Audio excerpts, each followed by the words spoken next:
He's the governor's favorite. He was the winner of the Long Island Laugh-Off. Put your hands together for Roy George.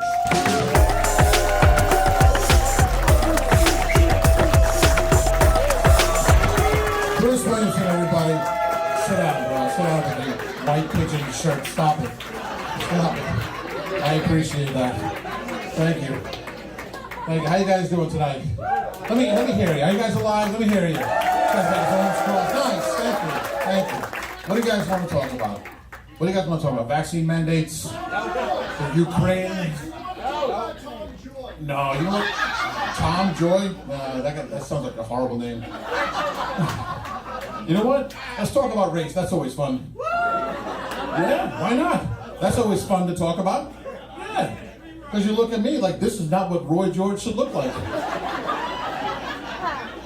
Right? That should be like a Ramadan Patel or a Ravi Chandrasekhar. That makes more sense. I like to talk about race. It's always been an interesting thing for me. And recently, I broke the heart of a coworker, my friend Carl.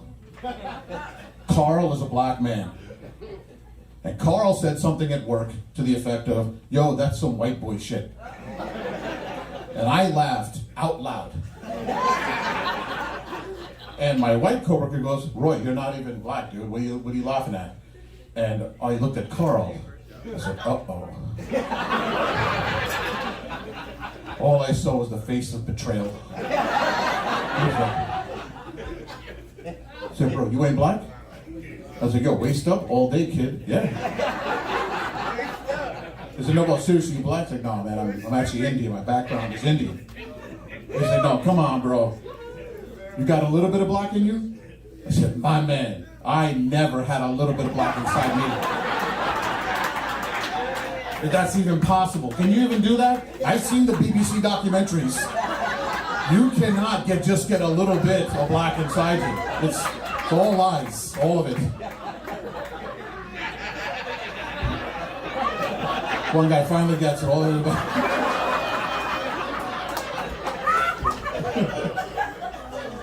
But it's always been an interesting concept for me because I was born in the Bronx in the 70s. In the 70s, white, black, and brown were already taken.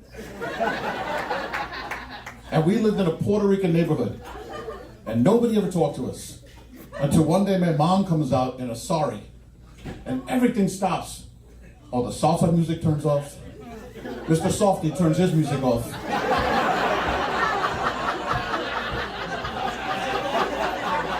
And all you hear in the background, all you hear is, oye, papi, ¿qué es eso? ¿Qué es eso? You see that? Why she wear sheets like that? Because until that day, they thought we were Dominican. They didn't know. They didn't know what we were. But growing up, my parents were super duper racist. But they didn't know it. Now imagine, my parents came here when they were in their 20s from India. They came to America. They know nothing about American culture. They never interacted with any other race until they got here. So they were suspect of every single person other than another Indian person. So any Puerto Ricans in the room? That's not a real Puerto Rican. That's not a real Puerto Rican. Any Dominicans in the room? Wow, no Dominicans. Puerto Rican, Dominican, didn't matter. To my parents, you're all the Spanish. Doesn't matter if you're from Spain, Ecuador, Peru, doesn't matter. You're the Spanish. Somehow they figured out Mexican. I don't know how they figured that shit out, but they know what Mexicans are. Oh, man. But growing up like that, it was crazy. Like, you know, like that's, I've been a cop in New York City for 23 years now. No. Thank God.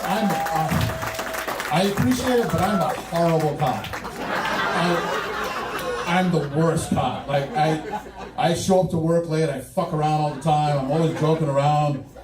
It's not like Denzel bad. I'm an asshole. I just fuck around too much. But in 1999, there weren't a lot of Indian cops. So every time I had to hand out a ticket, I got cursed out in Spanish. I was like, here you go, sir. I was like, pop, pop, pop, pop, pop, pop, pop. I was like, I'm sorry, I'm not Spanish. Pop, pop, pop, pop, pop, pop, pop. I was like, I'm still not Spanish. But I did take Spanish for 3 years in high school. Lo siento, yo soy indio, no hablo español. slightly impressive, right? That guy's face, not impressed at all. Utter disgust. He's like, I hate people like you, Papa. You deny your heritage.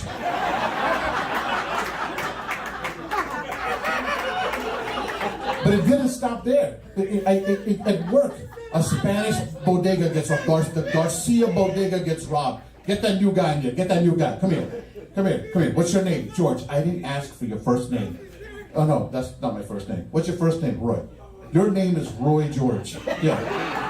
Like Boy George? Yeah, that's stupid. I'm sorry.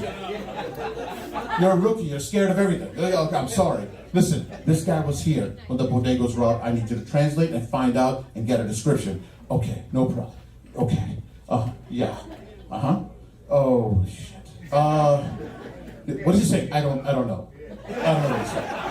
You don't know what he's saying? No, he's from Yemen. I don't know what he's saying. Yemen, India, you guys all speak the same language? No, it's another country, Sarge. Oh, Jesus Christ. But my parents have been married for 46 years. I know this because they were married in January 1975, and I was born in September 1975. So either I was a good fuck or an fuck.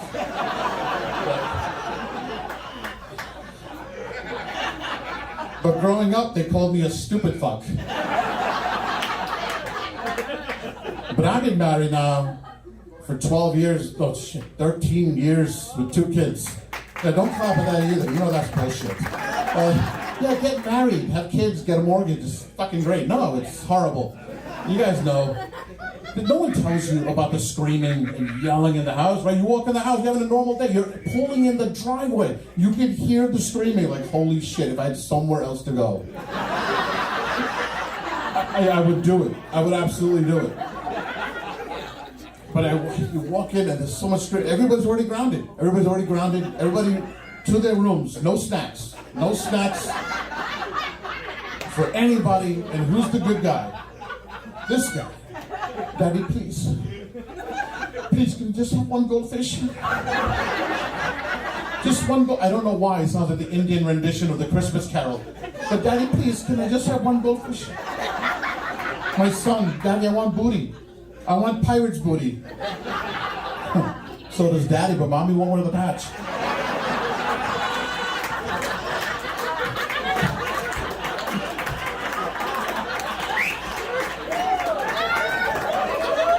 These kids, they get older, they start talking, and they talk, and my daughter loves to hold her conversation, her conference, at 6 a.m. Next to my bed, I'm sleeping, and she wakes me up with her beautiful, tiny fingers, and she's like, Daddy, yeah. You and I had the same pee-pee. I was like, okay, great. Wait, what did you say? And she winks with both eyes, because she can't do one, so she's like this. I said, baby, how do we, what? It's like, what are you talking about? Ethan has an outside pee-pee, like this, like poking me in the face. Stop.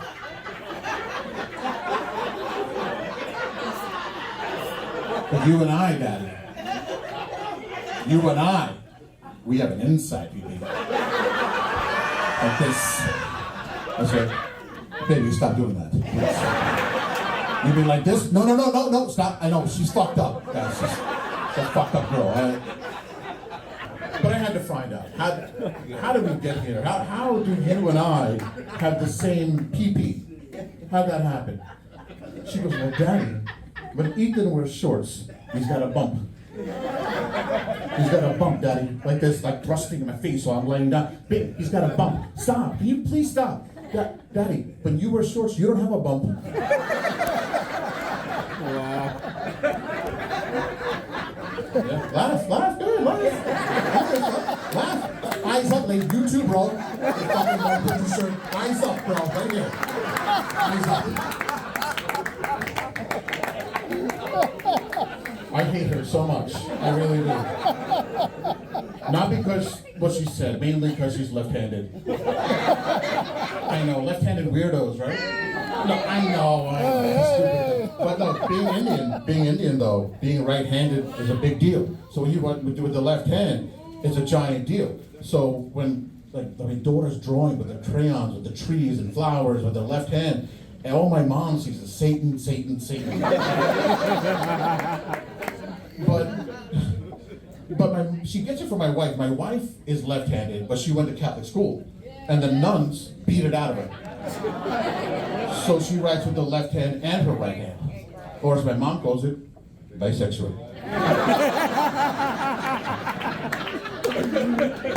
Said, Mom, I think you mean ambidextrous.